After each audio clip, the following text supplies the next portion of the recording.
ឪពុកម្នាក់នៅអារ៉ាប៊ីសាអូឌីតលើកលែងទោសឲ្យបុរសសម្លាប់កូនប្រុសរបស់ខ្លួនដោយមិនទាមទារសំណងឬទោសប្រហារជីវិត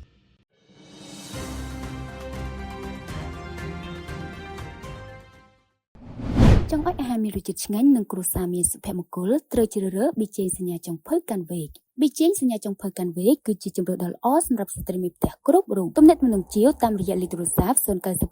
51 94 924និង092 78 56 85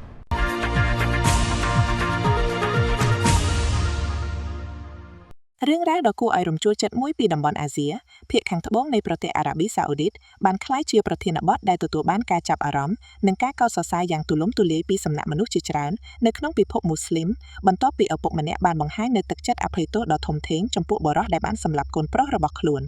Sheikh Yahya bin Khwans al-Bashri al-Qotani បានធ្វើការសម្រេចចិត្តដ៏កម្រមួយដោយលើកលែងទោសឲ្យជនដែលពាក់ព័ន្ធនឹងការស្លាប់របស់កូនប្រុសរបស់លោកឈ្មោះ Banderទោះបីជាករណីនេះអាចនាំឲ្យមានការទាមទារប្រាក់សំណងឬការអនុវត្តទោសប្រហារជីវិតក៏ដោយអ្វីដែលធ្វើឲ្យមហាជនកាន់តែចាប់អារម្មណ៍គឺមូលហេតុដែលជំរុញឲ្យឪពុករូបនេះសម្រេចចិត្តអភ័យទោស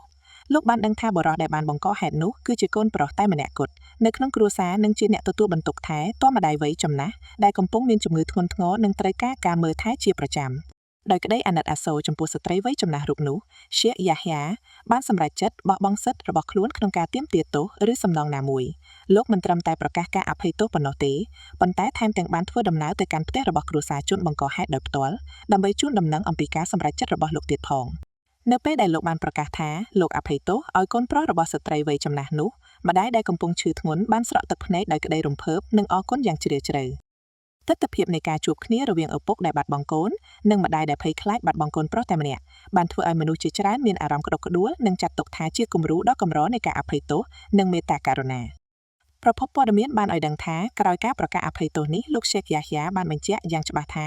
លោកនឹងមិនទទួលយកប្រាក់សំណងសូម្បីតែ1 រៀលសាអូឌីតឡើយលោកបានលើកឡើងថាការសម្រេចចិត្តរបស់លោកមិនមែនធ្វើឡើងដើម្បីទទួលបានផលប្រយោជន៍ផ្លូវលោកីណាមួយទេប៉ុន្តែធ្វើឡើងដោយសង្ឃឹមថានឹងទទួលបានរង្វាន់ពីអល់ឡោះនិងស្វែងរកភាពសុខសាន្តនៅក្នុងចិត្តការលើកលែងទោសនេះបានទទួលការកោតសរសើរយ៉ាងខ្លាំងនៅលើបណ្ដាញសង្គមដោយមនុស្សជាច្រើនបានចាត់ទុកថាវាគឺជាឧទាហរណ៍ដ៏មានតម្លៃនៃគុណធម៌អ៊ីស្លាមដែលលើកទឹកចិត្តឲ្យមានការអភ័យទោសការអត់ឱននិងការមេត្តាករុណាជាពិសេសនៅពេលដែលមនុស្សម្នាក់មានអំណាចនិងសិទ្ធិក្នុងការទាមទារយុត្តិធម៌សម្រាប់ខ្លួនឯង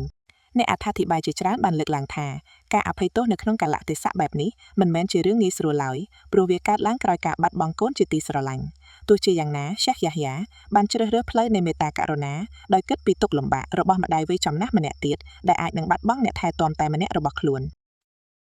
រឿងរ៉ាវនេះក៏បានរំលឹកដល់មនុស្សជាច្រើនអំពីសារៈសំខាន់នៃការអភ័យទោសនៅក្នុងសាសនាអ៊ីស្លាមដែលចាត់ទុកថាជាគុណធម៌ដ៏ខ្ពង់ខ្ពស់និងជាផ្លូវមួយដើម្បីទទួលបានការពេញចិត្តនិងរង្វាន់ពីព្រះអល់ឡោះ